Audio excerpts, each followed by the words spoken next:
Hello everyone, I'm Jim Longworth and welcome to another edition of Triad Today, coming to you once again from the beautiful Senior Botanical Garden in Kernersville. We'll tell you more about the garden later on. And later on is when the roundtable shows up, and there's no telling what kind of controversies they're going to get into, so hope you'll stay with us through the entire program.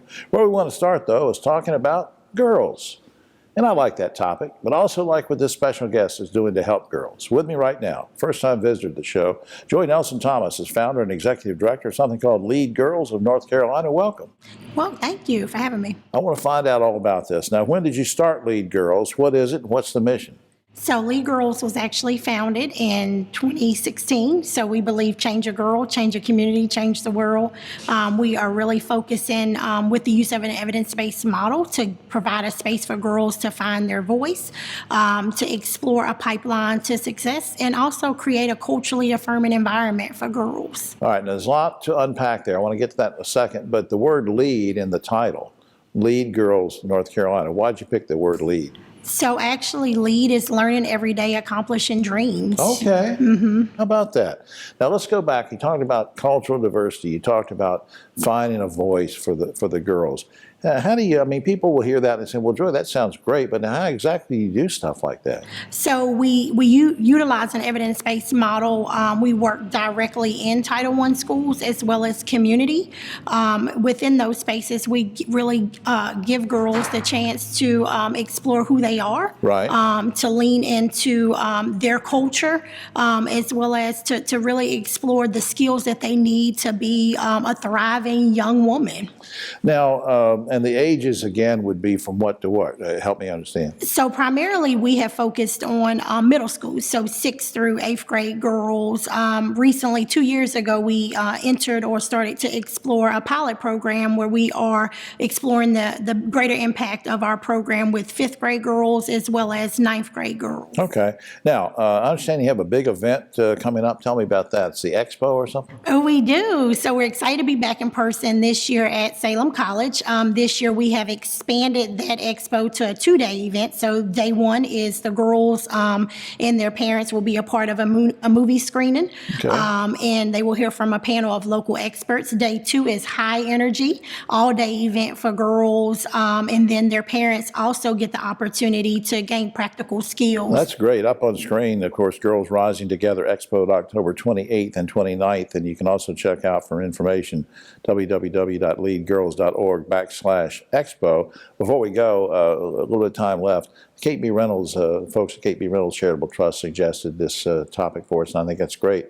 What does their support mean to you? So first I would like to say, and it's an honor to have a partner like KBR. You know, their intentionality behind system change work is critical to real change in our community. It allows for organizations like Lead Girls to be at the table who are doing the work, as well as just giving a voice to the work that we do into our girls. You like what you're doing, don't you? I mean, I can see it in your face. What kind of gratification do you get out of it? You know, to me, it is when the light bulb clicks off for a girl that there are other possibilities and that they have the opportunity to dream and thrive no matter what they look like or zip code that they grow up in, right. That there are opportunities and chances for them as well. All right. Up on screen, since we talked about the expo before, I'll mention it one more time. The expo is from October 28th and 29th, leadgirls.org/expo. But if you want to get some information in general, the main website, leadgirls.org. And thanks again to the good folks at Kate B. Reynolds Charitable Trust. KBR.org is that website. Thanks, Joy. We'll be right back after.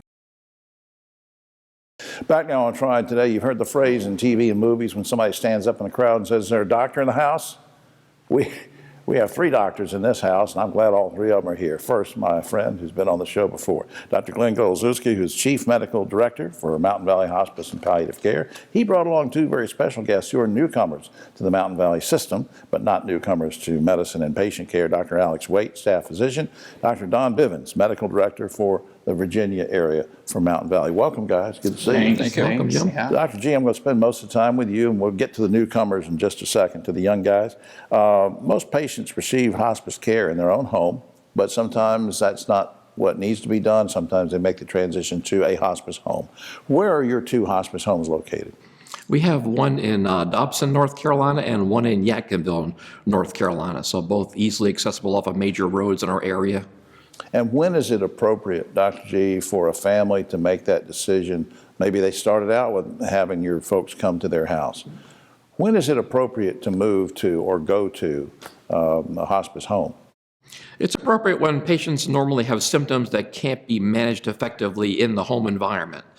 So like you said, most people want to be taken care of at home, and that's how the Medicare hospice benefit came into being. It was created after asking Americans about their preferences at end of life, and there was a strong preference to be cared for at the end of life at home and not die in a hospital or a nursing home or anywhere else, but to still have good pain and symptom control at home. Now, since you mentioned pain and symptom control, what kind of services are offered at each of your hospice homes? When you go to the inpatient facility, what you get is there's a nurse there, registered nurse 24/7, so all day and all night. There are providers there, physicians or nurse practitioners, and they'll round on the patients every day, weekends and holidays included. There's a pharmacy there that includes all the medications that people typically will need at the end of life, specifically for symptom management stuff. So it's readily available to be given emergently if needed, as soon as a doctor or nurse practitioner gives an order. There's cleaning staff there. There's hospice aides there for personal care. Really full service care. It really is a full service hospital just geared toward end of life care for hospice patients. And we know for a fact that, and I don't have to tell you guys, that hospice care is not just about the patient, but about the families too. So in that regard, what overall benefits are there to having a loved one in a hospice home? You get a break from the caregiving role, which can be an extraordinary thing. So not only do you get better symptom control because of the way we give medications, when somebody comes into the hospice home with uncontrolled symptoms, they'll typically be given injectable medications, because not only are they no longer going to make the person nauseous or not be absorbed, but they're going to work quicker, and they're going to allow us to give higher doses more frequently without the dose accumulating. Right. So you get quicker symptom control, but you also get a break for the family in an environment that's created for not only the patient, but the family. Absolutely. Alex and Don, same question very quickly for you guys. What drew you, after great careers anyway, what drew you to want to be at Mountain Valley Hospice and associated with it? Well, really started in college at Wake Forest. I had a roommate who's a family medicine physician up in Virginia. He also works with hospice, and we get together every year and tells me what a wonderful way it is to give to families and patients. And so I've always been very interested in it. And I've heard just amazing things about Mountain Valley Hospice and palliative care, and what a great group, and Dr. G, what a great physician he is. I'm going to let you echo, Don. Well, I came out of retirement to come back to Mountain Valley. Wow, so did I. No, I'm kidding. But it's a calling to be to work as a physician in the hospice world. And Mountain Valley is an ideal hospice. It's a great place to work. Well, we're treating you young guys as newcomers, even though you came out of retirement. So the next time we get you back, we'll go more in depth. Will you all two come back sometime? Absolutely. All right. I want to put something up on screen before I forget. MTNValleyHospice.org stands for MountainValleyHospice.org is the website, or you can call 888-789-2922 for more information. And to our three doctors for caring and offering the care that they do and taking care of patients and families, I appreciate all you all do. Thank you. Thank you, Jim. Yeah. We'll be right back after this. Back now on Triad Today, and always glad when we can spend a few minutes with the good folks at Alamance Community College. And this time we want to talk about welding, and since I wanted to talk about welding, I go to the person who knows all about that. With us now, Miranda Katarva. She's instructor of the welding technology program at Alamance Community College. Welcome to the show. Hello, thank you. Now, if I just ask this question outright, it's going to seem like I'm sexist or something, but actually you and I email back and forth, and you want me to say that you are not the typical, you don't look like the typical welding instructor. That's what you said in the email. Now go with that and tell me why that is in terms of whether it's a male-dominated industry or not. Male-dominated, you tend to see it. The last couple years, we've seen more females, of course, and then women in the workforce, of course, and a non-traditional, which means that they're in a trade, applied skill. So with that, I'm not the typical instructor. I would agree with that, because my instructors were much older gentlemen, and they had been in this trade for so long. I'm still very young, so a lot of people think that I don't have as much experience, maybe. I got you. So there's that too. Why did you want to go into this field? Because it sounds so cliche, but when you first see it, and it's just so cool when you see welding, at least I thought it was. I was always a little bit of a pyromaniac, and I always just thought that the look of it was really, really cool, and being able to fix things or like just make different parts for something or Right. like work on an art project. I just was always, that is super cool. I've always been a little bit more tangible and hands-on with those Right. types of skills. I used to always love doing little art projects and like origami and stuff. So being able to see it as a different outlet for art, I was all over it. That's cool. So that's And- mostly where it started. Yeah, and you actually, now, I think you were a graduate of the welding program at Alamance, right? Yes, I was. Yeah, now what kind of welding jobs have you done before you circled back around as an instructor? So we're in Kernersville currently. I used to work at John Deere Okay. when they were John Deere Hitachi, built excavator parts. I was on the side frame for the largest size excavator that was available. That was the 470s. A lot of repairs, a lot of fixing a robot, so taking out welds, putting in welds. I have been on jobs where we work on tiny, tiny, really small GE parts for General Electric, and it's just a little button that needs to touch a circuit board, but it's a very increment weld that needs to be From put something in. just microscopic all the way up to the big equipment. That's fascinating. Now, as an instructor, you just teach your folks the basics, or is there advanced instruction in that? There's also advanced. We have advanced pipe classes to where you learn to hopefully obtain a 6G certification, which is in a 6 45-degree angle, and you have to weld an open root of two pieces of pipe that have been beveled, because the way that pipe has to be, it has to have that penetration so nothing leaks, Right. your gas, your oil, liquids, that kind of thing. So to be able to pass that and to fill in the gap and then to cover it and to make it look good, there's a lot of practice with that. Same thing with TIG welding when we're doing pipe. We don't just teach the basics, we go all the way into you are getting a certification. And the bottom line that's really important is you're getting these folks ready to go out into the workforce, and they're ready to hit the ground running, right? We're making them to where they at least have a good sense of everything that could be available in a welding job, to where they can be trainable and you can work with this person and say, okay, you understand this skill, but we're going to take it a little step further, because you're going to continue to learn. You don't stop learning when you're with us. You're going to keep going out and you're going to be brand new, because just because you've been welding in our shop doesn't mean that you're ready for their shop. Right. And what they're wanting to work Have on. to make the transition, but I think that's great. And sometime I want to get you back and talk about the fact that you're having more and more female students in your classes. Yes. and see how you sort of mentor and instruct them. So you come back sometime? Absolutely. Up on screen, alamancecc.edu/welding you can go to, or just the general website, alamancecc.edu. Either one. Miranda, I think it's fascinating, and I hope you will come back and we'll talk more about the program. I look forward to it. Thank you so much. All right, we'll be right back after this. Back now on Triad Today, and glad to have my two good buddies with me right here, David Daggett and Griff Schuler from Daggett Schuler Attorneys at Law. Thanks for being here, guys. Thanks, Jim. Good to see you. Let's talk about something serious, which is school bus safety. It's that time of year. David, I'm going to start with you. And we have a couple big charts we're going to hold up. We also have some digital images we can go to, so let's see if we can make some sense of this. A lot of kids, not everybody, but most of them will be standing out near the road waiting for a school bus every morning. What should parents teach their kids about being safe at the bus stop? Well, we all see them.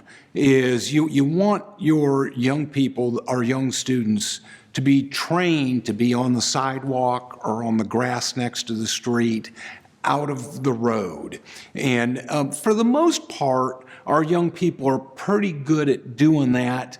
They got to be warned of distractions. When I was younger, I'd get distracted by anything that goes by. Warned of distractions. I'll tell you, recent news, school buses now have webcams on them. And what you see drivers doing ought to shock any parent, Yeah. so that they have that conversation with their student. Right. And Griff, sort of the flip side of that, what should motorists know very quickly about coming up to a bus stop? Well, David mentioned distractions, and distractions as they apply to the student. Distractions for the drivers, cut down on distractions, and be patient. And if you see a school bus, slow down. If you see a school bus, there's a good chance it's going to stop. Right. So keep that in mind as you're driving. Anticipate and pay attention. Now, let's see some of those charts here, but I don't want to ask you a question. David, I was going to say that's why school buses are big and yellow. You're supposed to pay attention. it talks about 2 lanes and 1 lane. Give me some tips on what the motorist should know. Yeah, so here is the basic rule when there's a school bus, is when it stops and puts its flashers on, you stop. Where people tend to get a little bit confused is when you have a center turn lane. Right. Or when you have a 4-lane road. And I'm way over on the other side. I see the school bus way over there, but Stop. You still stop, You still stop. Center turn lane, stop, and a 4-lane road stop. Now, the difference is, and thanks, Griff, is on number 4, the top photo there, is you have a concrete barrier. So, I don't know, Silas Creek Parkway has a concrete barrier, right. or a median in between. Okay. The other side doesn't have to stop. And then number 5, I think this is the most confusing one of the bunch. Maybe the most dangerous situation is when you have 4 lanes with a center turn lane, the oncoming traffic does not have to stop. So, we need to teach our kids when you're on a 5-lane road, basically, the other side is not stopping. So you're saying if there's a concrete barrier or something that's where it gets confusing. That's number 4. Right. And I think Jim, the one that Dave is exactly right. The confusing thing is the difference between this number 5 and then what we have up here is number 2. If it's a 2-lane road with a center turn lane, if it's a 2-lane road with a center turn lane, then everybody, all directions, has to stop. Okay. If it's a 4-lane highway with a turning lane, with a center turning lane, then the opposite side does not have to stop. I tell you, this is good information, guys. I'm glad you brought that, and I want people to really listen to that, to keep their kids safe, especially now they're going back to school and they're running around. And also I want to put up on screen before I forget the DaggettSchewerLaw.com website in case you should ever need help from these guys, 724-1234. Guys, thanks for giving us this information. We'll be right back after this. Right now on Triad Today, just about time for the round table, but let's do a quick shout out to the good friends and folks here who host us at the Senior Botanical Garden. Check out the website, check out the garden. They're good folks. One thing before I introduce everybody, one sad note, a friend of mine passed away last Tuesday, Dame Angela Lansbury. Pam and my wife Pam and I met her in 2006 when I hosted an event out in Hollywood to honor her, and we just loved her to death. She was a great actress. Everybody knows her from Murder, She Wrote, but for so many other things too. And she just missed her 97th birthday. She was 96. And now to 3 folks who each are over the age of 96. First, Ogie Overman, on my right, but always political left, great broadcaster and journalist, and also with us a special guest, Rosemary Plymont, who is now Director of Public Relations for Shift Ed, and we will have your good friend Wendy Poteet on the show next week, so glad to have you here, and Keith Granberry, founder of Helping Hands Consultants. All right, guys and gals, let's get to it. President Biden just issued a pardon for all people convicted of federal offenses, I'm going to emphasize federal offenses, involving simple possession of marijuana. He also asked all governors to do the same thing at the state level. Would you like to see North Carolina Governor Cooper issue a blanket pardon, similar thing for people with simple possession? Ogie? Yeah, I definitely would. I mean, it's long overdue. Putting kids in jail for having a couple of joints in with murderers and rapists, and that's a crime in itself. Yeah, Rosemary. I agree, yeah, and not just kids, obviously adults, it's becoming more widespread, and it seems to just not make sense to do it. Keith, governor pardon, should he?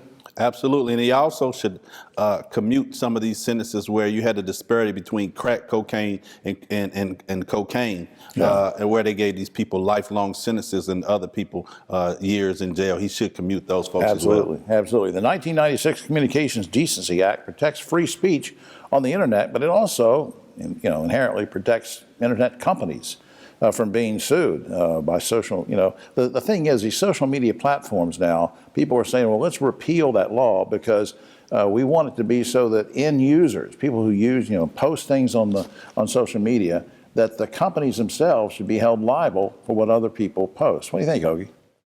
Yeah, I think it's time. We got to look at it, Jim. I mean, Congress is kind of ignorant about social media, the technology that makes it work.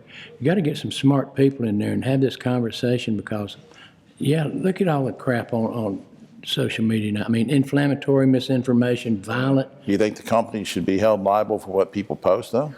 I don't know. I think that's a really tough one. I think you have to be a really smart consumer, and I do think that it's time that it is mandatory that there is education around using the internet and social media in our schools. Keith? I think companies should be held responsible for what they post if it's endangering people, but not what other people post. All right. For years now, college professors have been given job performance reviews by their students.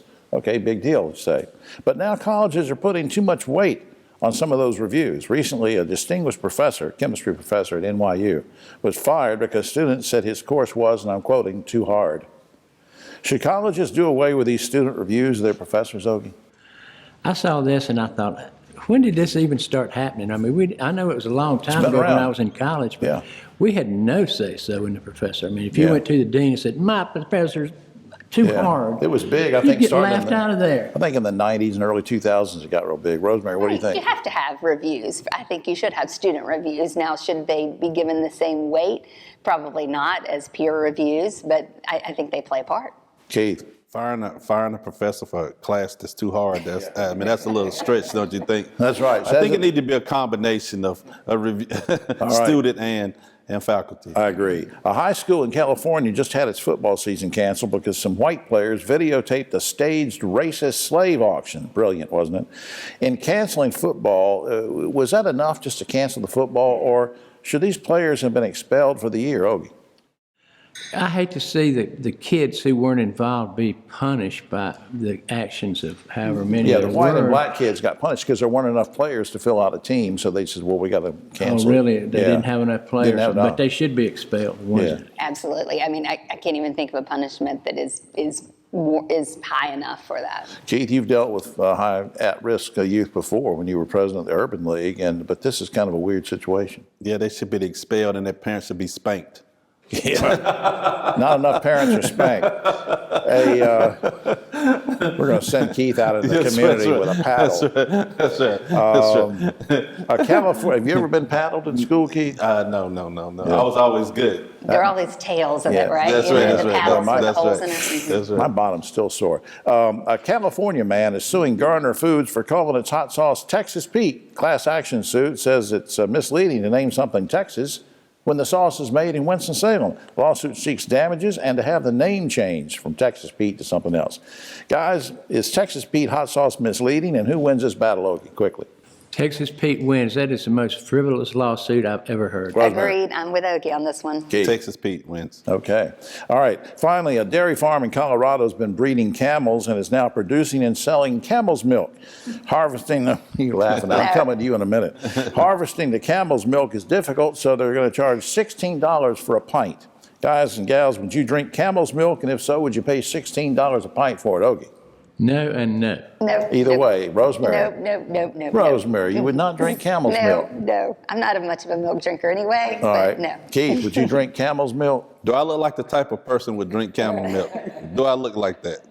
Really? I don't know. Really hadn't I don't thought know what about that kind of person looks like. I don't know. it. All right. He Well, looks anyway, like a camel. we happen to be. We're taping this on a Wednesday, aren't we? Yeah. All right. Yeah, we're taping it on a Wednesday, so that's appropriate because it's Hump Day on that one. All right. So that's all the time we have. Oh, except for this. A couple of weeks ago, a tractor trailer overturned on a Utah highway. Now, fortunately, nobody was hurt, but it spilled out of over 400 boxes, huge boxes of honeybees. 10 million honeybees were released. Asked later how they first found out about it, the police officer said, well, there was a lot of buzz about it on social media. See, it was honeybees. Very cute, Jim. Very cute. You don't have to like it, you just have to sit there. All right, for all of us here on Triad Today, I'm Jim Longworth. We'll see you next week.